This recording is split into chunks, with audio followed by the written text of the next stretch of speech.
I thought as a way of starting, I would say a little something about Frederick Douglass, but I thought it might be interesting to return to Phyllis Wheatley for just a moment because we discussed why Phyllis Wheatley. I had mentioned that Phyllis Wheatley had waned in popularity after the publication of her first book of poetry.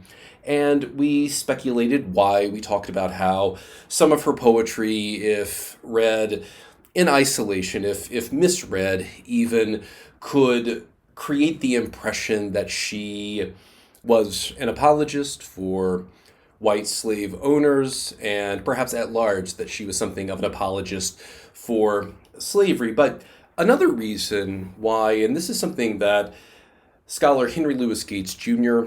has argued, another reason why a figure like Phyllis Wheatley waned in popularity is because Frederick Douglass became the face of the abolitionist movement in the mid 19th century.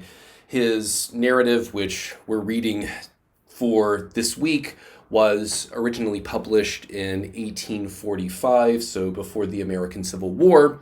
And until perhaps Booker T. Washington at the end of the 19th century, Douglass was this voice and this face of abolition, of course, before the American Civil War, and he continued to agitate for equal rights, what in the 20th century figures like Martin Luther King Jr. and Malcolm X would call civil rights.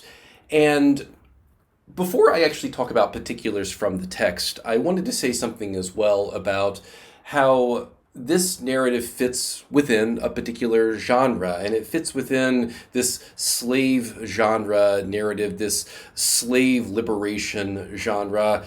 Within the last 5 years, I believe the film 12 Years a Slave was an adaptation of a similar sort of text. It's different for a couple of reasons that if you're curious, email me and I'll explain. But this whole genre was extremely popular, at least within abolitionist circles in the 19th century, and it remains popular for scholars today for a few different reasons. One of them I'll talk about later, the political purpose of these narratives, but more than anything, these narratives offer a horrifying picture of what slavery looked like in predominantly and principally the American South. But what you'll notice as you read Frederick Douglass's narrative of his life as a slave is just how horrifying the details actually are. And if you're interested in these sorts of narratives for perhaps academic reasons, I would encourage you to read Booker T. Washington's Up from Slavery. It also fits quite neatly within this genre. And while I won't talk about the particular details, it is, again, just worth emphasizing the importance and significance of these narratives as it relates to the abolitionist movement. For example, even though this was something fundamentally different, for example, the book Uncle Tom's Cabin, the most popular novel in America in the 19th century. Abraham Lincoln once described the author, Harriet Beecher Stowe, as the little woman who wrote the book that started this great war. And it's impossible to know if this is something Lincoln actually said, but while, again, Uncle Tom's Cabin wasn't a slave narrative in the way that Frederick Douglass's narrative is, it's another one of those texts from the 19th century that used a literary platform, that used narrative as a way of exposing the inhumanity of chattel slavery in the United States and argued for and agitated for abolition. But for today, I want to talk about three, because I'm discussing perhaps the first half of Douglass's narrative. I want to think about and highlight three main points. The first is Douglass's understanding of slavery and white American slave owners. I want to discuss his thoughts on education, reading, and literacy. And as I mentioned before, I also want to spend a bit of time just identifying potential passages. While I think you could argue the entire book functions as this rhetorical message that's attempting to support and advocate on behalf of the abolitionist movement, I want to identify specific points that might help to crystallize that message in the most potent way imaginable and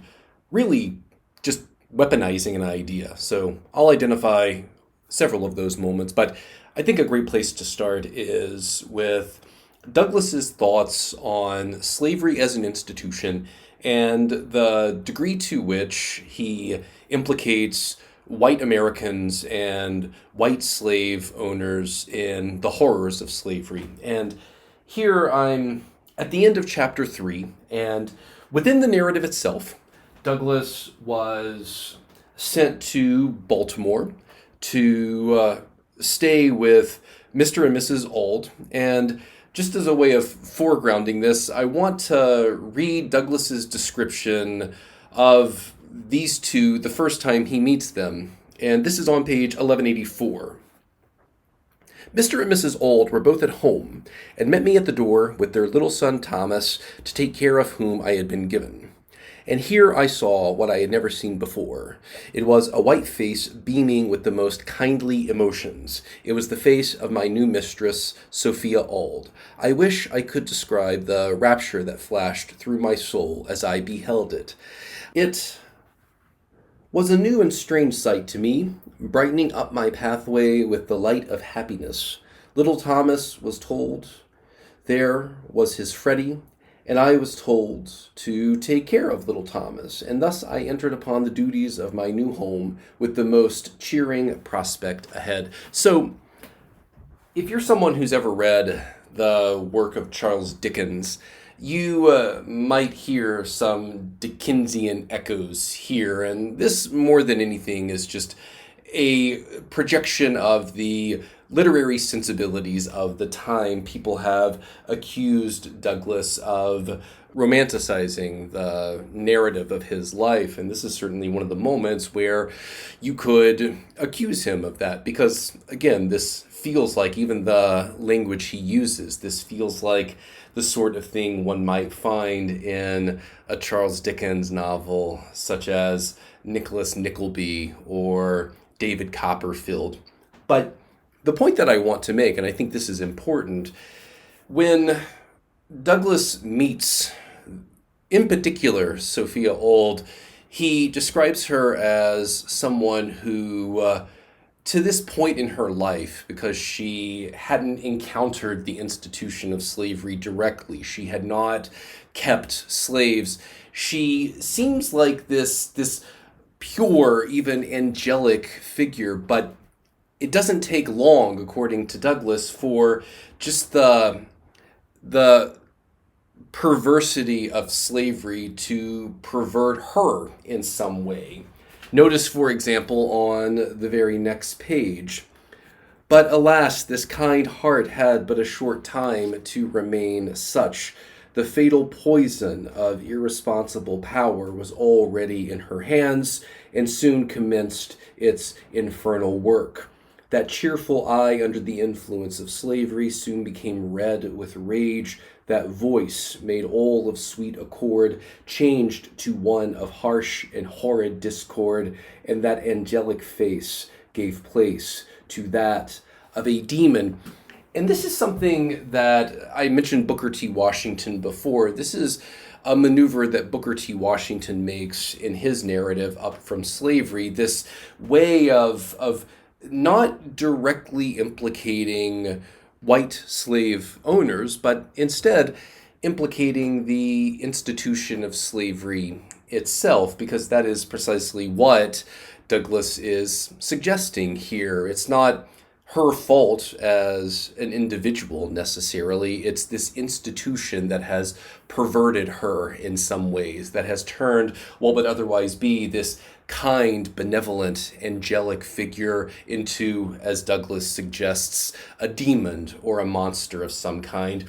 And it's perhaps important to pause and consider why Douglas would do this. Why not chastise directly the individuals who not only perpetrated these crimes on black people, but those individuals who profited off of black bodies, those individuals who allowed this horrifying, dehumanizing institution to continue, and who went to war to continue or to allow the continuation of this horrifying institution in practice. And I think the answer, quite simply, is because for someone like Douglas in Washington, later he makes a similar sort of tactical compromise, although for slightly different reasons. The point seems to be, if we chastise the very individuals we need to end this institution, to end this awful practice, then they might be disinclined to actually help us in our project of abolition. So this redirecting of blame away from singular individuals to the larger institution itself, there seems to be a tactical reason for doing this, or I think we as readers, if we're reading closely and carefully with analytical rigor, could deduce a reason for doing this. But what's interesting about Douglas is that he is not always consistent with what I just said in ways that Booker T. Washington is. For example, consider what he writes on 1188 and 1189. And here he's speaking in reference to this book of speeches that he read quite often. What I got from Sheridan was a bold denunciation of slavery and a powerful vindication of human rights. The reading of these documents enabled me to utter my thoughts and to meet the arguments brought forward to sustain slavery, but while they relieved me of one difficulty, they brought on another even more painful than the one of which I was relieved. The more I read, the more I was led to abhor and detest my enslavers. I could regard them in no other light than a band of successful robbers who had left their homes and gone to Africa and stolen us from our homes, and in a strange land reduced us to slavery. I loathed them as being the meanest as well as the most wicked of men. As I read and contemplated the subject, behold, that very discontentment which Master Hugh had predicted would follow my learning to read had already come true, to torment and sting my soul to unutterable anguish.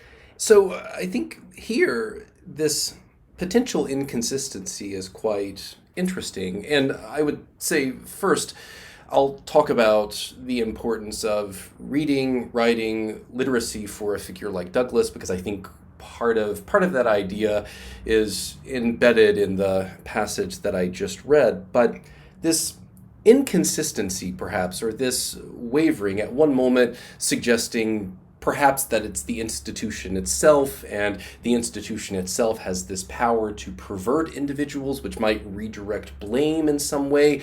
But here, Douglas is unambiguous. He's assaulting verbally, as he should, the individuals who started this system, the individuals who allowed this system to continue, and the individuals who, as Douglas was writing this, profited off the labor and the enslavement of black people. So I would simply encourage you to consider what, and you might read this as not an inconsistency, and I would encourage you to challenge me on this if you think I'm wrong, but I think there is something interesting about how Douglas is perhaps at times a bit inconsistent about who he ultimately blames for the horrors and the continuation of slavery as an institution. At times, he blames this nebulous idea that is slavery, but at other times,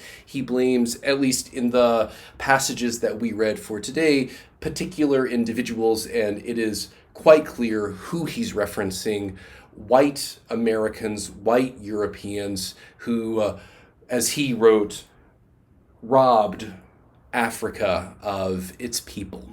So from here, I think it's worth saying a few things about Douglass and his thoughts on education. And again, this is something especially for writers like Frederick Douglass and Booker T. Washington, who were born into slavery. This is a theme they return to quite often: the liberating power of education and the importance of education, reading, writing, literacy for this enslaved class of individuals.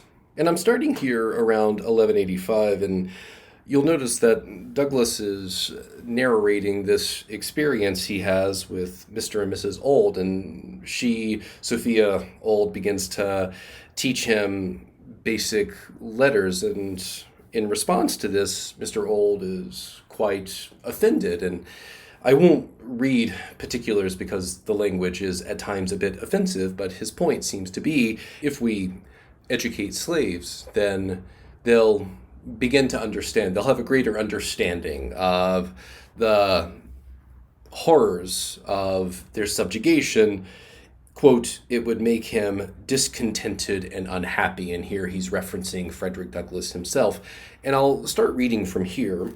These words sank deep into my heart, stirring up sentiments within that lay slumbering, and called into existence an entirely new train of thought. It was a new and special revelation, explaining dark and mysterious things with which my youthful understanding had struggled, but struggled in vain. I now understood what had been to me a most perplexing difficulty, to wit, the white man's power to enslave the black man. It was a grand achievement, and I prized it highly. From that moment, I understood the pathway from slavery to freedom. It was just what I wanted, and I got it at a time when I the least expected it. Whilst I was saddened by the thought of losing the aid of my kind mistress, I was gladdened by the invaluable instruction which, by the merest accident, I had gained from my master. Though conscious of the difficulty of learning without a teacher, I set out with high hope and a fixed purpose, at whatever cost of trouble, to learn how to read. The very decided manner with which he spoke and strove to impress his wife with with the evil consequences of giving me instruction served to convince me that he was deeply sensible of the truths he was uttering. It gave me the best assurance that I might rely with the utmost confidence on the results which, he said, would flow from teaching me to read. What he most dreaded, that I most desired. What he most loved, that I most hated. That which to him was a great evil, to be carefully shunned, was to me a great good, to be diligently sought. And the argument which he so warmly urged against my learning to read only served to inspire me with a desire and determination to learn. In learning to read, I owe almost as much to the bitter opposition of my master as to the kindly aid of my mistress. I acknowledge the benefits of both. I acknowledge the benefit of both. So, here, Douglass says several important things. The first, again, connecting this sense of liberation and this ability to understand his conditions better to education, is a theme that is quite prevalent in these sorts of slave captivity narratives. The idea that for Douglass's white slave holders, education for their slaves was akin to just freeing them, just liberating them, because according to someone like Mr. Old, and you can almost imagine that he's functioning metaphorically. He's speaking on behalf of this white slave-holding majority. It renders them utterly useless. It allowed them to see and understand their innate humanity, the sort of humanity that the institution of slavery actively tried to not just suppress, but completely eradicate, turning human beings into nothing more than workers, machines, something not subhuman, but distinctly not human. Education is a salve against that. And it's fascinating how, and I think this is one of the moments where Douglas is showing his reader, while this is self-evident to us today, this might not be as self-evident to, or this might not have been as self-evident to a reader or some readers in the mid-19th century. Just the simple fact that having someone tell him not to do it created the conditions, provoked him in many ways to wanting it even more. Can you think of anything more human than that? When I tell my son, for example, don't do that, more than anything, I'm creating the conditions for him to want it even more. So there's something so remarkably human about what Douglas suggests here. Having someone tell him, placing a prohibition on his want and desire for education, just more than anything else, provoked him to want it even more. But again, as I said earlier, this is a theme that many writers writing within this genre in the 19th century highlighted, this connection to independence and education, the way the importance and significance of education. It's something that is unmistakable in this genre, and it's something, and even again, thinking about how belligerent Douglas is in this moment, it's really framing him in a heroic way, because we often think of not only our heroes but literary heroes as these antagonistic, petulant figures. When they're confronted by obstacles, we want our heroes not to cower under the weight of those obstacles, but we want them to fight quite vehemently against them. So Douglas is even crafting himself in a decidedly heroic fashion here, but this is a theme and an idea that once introduced in this narrative, Douglas returns to quite often: the importance of education. And more than anything, and I think what's interesting about this is how, for a figure like Douglas, this fight for freedom and liberation, it follows a similar sort of tract with education, that this fight for liberation and this fight for education, they're really the same fight, just expressed in slightly different ways. So it is important to think about and consider the significance of education to a figure like Frederick Douglass. And again, it has quite an important place within this genre. Okay, let's close with perhaps his description of his grandmother and what ultimately happened to her, because I think this is one of the moments where so much of what Douglas wants to say in this narrative, it all seems to coalesce in interesting and satisfying but horrifying ways in this description of his grandmother. And I'll begin here on page 1192. She had served my old master faithfully from youth to old age. She had been the source of all his wealth. She had peopled his plantation with slaves. She had become a great-grandmother in his service. She had rocked him in infancy, attended him in childhood, served him through life, and at his death wiped from his icy brow the cold death sweat and closed his eyes forever.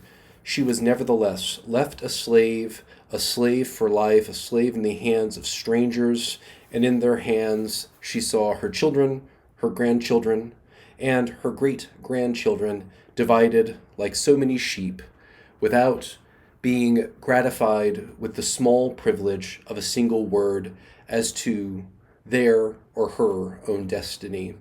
And to cap the climax of their base ingratitude and fiendish barbarity, my grandmother, who was now very old, having outlived my old master and all his children, having seen the beginning and end of all of them, and her present owners, finding she was of but little value, her frame already racked with the pains of old age and complete helplessness fast stealing over her once active limbs, they took her to the woods, built her a little hut, put up a little mud chimney, and then made her welcome to the privilege of supporting herself there in perfect loneliness, thus virtually turned her out to die.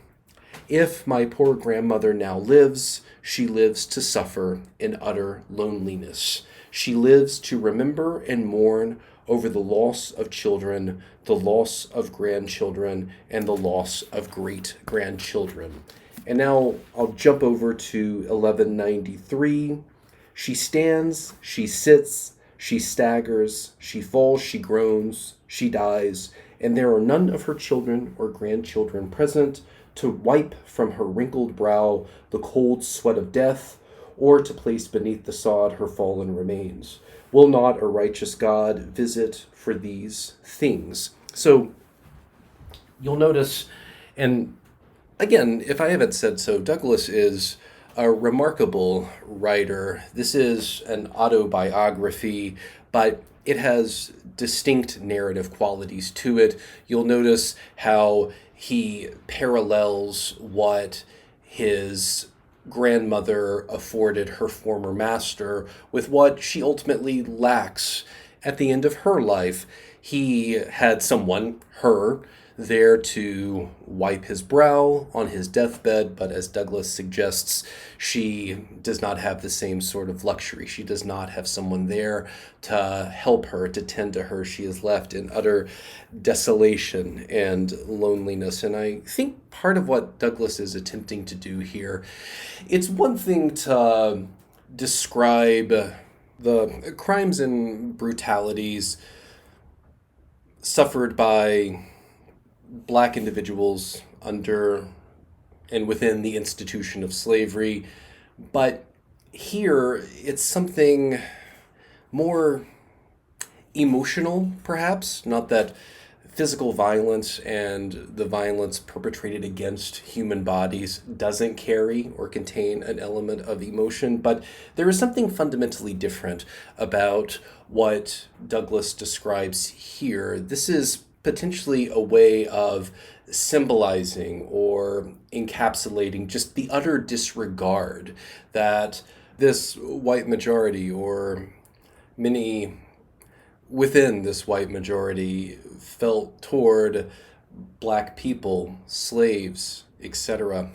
And it's also worth mentioning or emphasizing how Douglas's grandmother is in many ways treated not like a human being, but like a piece of machinery. Think about what we often do with old, obsolete pieces of machinery. We often send them to junkyards, and doesn't this feel like a junkyard of sorts? But what's horrifying is that this is a human being, and I would argue, at least for a writer like Douglas and for a figure like Douglas, he's able to use this narrative about his grandmother and what she suffers at the end of her life as a way or a means of encapsulating all of the horrors associated with and all of the horrors perpetrated under the auspices of slavery.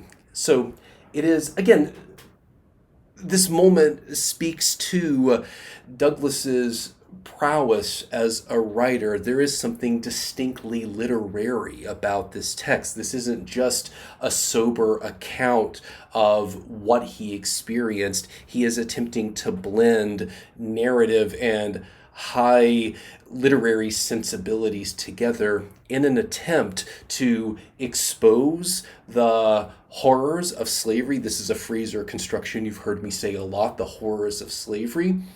But he also has a distinct political agenda. And obviously, that's part of the political agenda to expose the horrors of slavery, to advocate on behalf of abolition. But what I think is interesting is how he chooses to dramatize those ideas. And that's something you can certainly explore or write about in a short response, or for perhaps your longer essay that's due at the end of this month. So I will say good night, and I will talk to you later this week.